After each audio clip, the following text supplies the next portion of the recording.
आप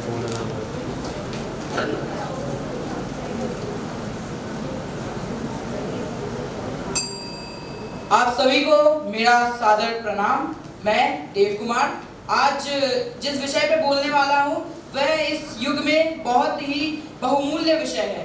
उस विषय का नाम है संस्कृति के संरक्षण की आवश्यकता।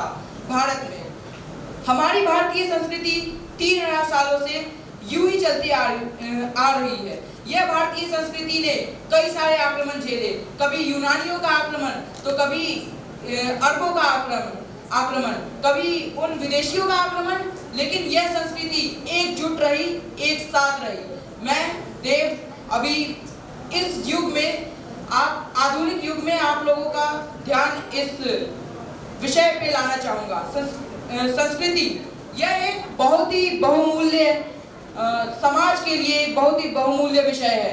इस संस्कृति को बचाने के लिए हम लोग क्या कर रहे हैं? हम लोग बाहरी संस्कृति को अपनाते हुए जा रहे हैं। हम लोगों ने अपने संस्कृति को जैसे कि धिक्कार दिया है, वह लोक भाषाएं, लोकगीत आपको कहाँ आजकल गूंजती हुई मिलेगी। संस्कृति एक देश की आत्मा होती है। एक संस्कृति एक देश की आत्मा होती है। हम उस आत्मा को बचाने के लिए क्या कर रहे हैं? मेरा आप लोगों से यह सवाल है। अब इस संस्कृति को बचाने की जो आवश्यकता है वह ये है, एक संस्कृति एक देश की आत्मा होती है, उस देश की युवाओं की आत्मा होती है। उस देश की युवाओं के अंदर जो कर्म सिद्धांत होते हैं वो उस संस्कृति से उभरते हैं, पनपते हैं। यह संस्कृति ही आगे चल के एक युवा जो एक देश की आत्मा है उसको बनाती है। यह युवा बहुत ही महत्वपूर्ण होते हैं।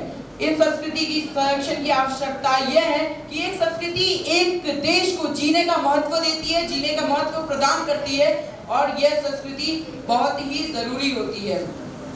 अब मैं आप लोगों का ध्यान चीन की ओर लेके जाना चाहूँगा। चीन में 19 के दशक में ही ऐसी आपदा आन पड़ी थी, तभी चीनी सरकार ने एक संस्कृति संरक्षण का योजना निकाला। और अब आप यह देखिए कि चीन अपने संस्कृति के साथ कहाँ पे है। तो हमें एक संस्कृति, अपने भारतीय संस्कृति को जो एकजुट करके भविष्य की तरफ आगे बढ़ना चाहिए। धन्यवाद।